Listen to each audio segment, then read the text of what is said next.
Hello friends, welcome to our channel Chemistry with SK.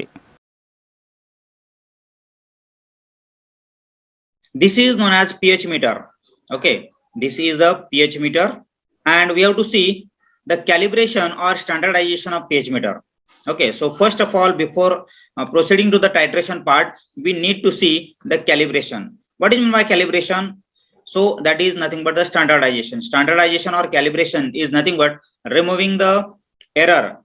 Okay, it is the process of removing error from the instrument that is called as calibration or standardization. How to remove the error?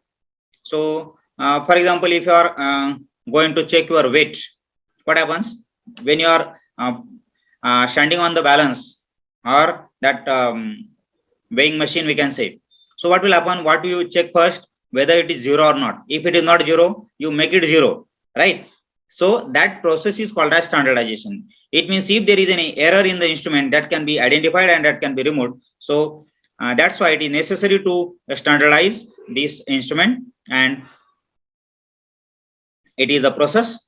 So procedure for standardization or calibration of instrument or pH meter is, it is the process of removing error from the instrument, if any.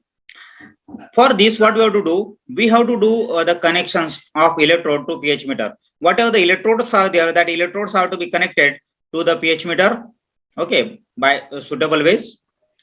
Dip the electrode in the solution of known pH. Some solution is to be taken, and in that we have to dip this electrode. Okay, suppose this is the electrode, then this is to be dipped. Glass electrode is required. So in this way we can say, set the temperature and switch to pH mode. Actually here we can say that the temperature knob is there, you can see. So this is the temperature knob. With the help of temperature knob, we have to set the temperature to room temperature or the current temperature. And pH mode, the switch it to pH mode.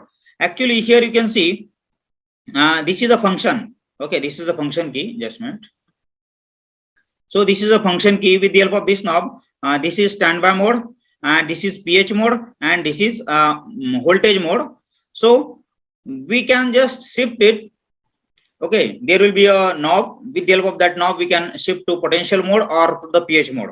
It means in this way, we have to switch it on the pH mode and adjust the pH reading on display with the standardized knob equal to pH of solution. It means this is the knob. Okay, calibrate knob. This is, you can see, this is the calibrate knob, and with the help of calibrate knob, we have to set the reading, this digital display reading, to how much value? To the solution of known pH.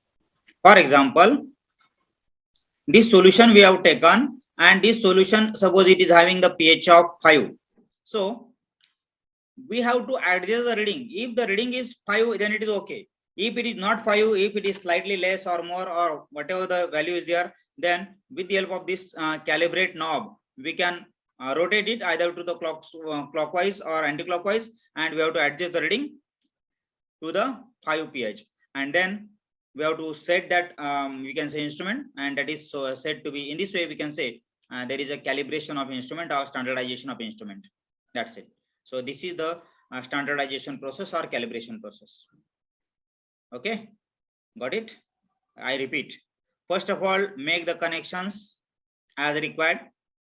Dip the electrode in the solution of known pH. So this is the pH of this is the solution of known pH, and we have to dip the electrode into this. Set the temperature and switch knob. So temperature is to be adjusted to room temperature, and pH mode is to be switched on, or it is to be made on. And then we have to adjust the reading with the help of this standardized knob. Also standardized knob, with the help of this standardized knob, we have to adjust the reading of that known pH. For example, if the known pH value is 5, okay, if the pH value is 5, then this reading should be 5. If it is not there, then we can adjust it to 5. Okay, so in this way it is about the calibration part.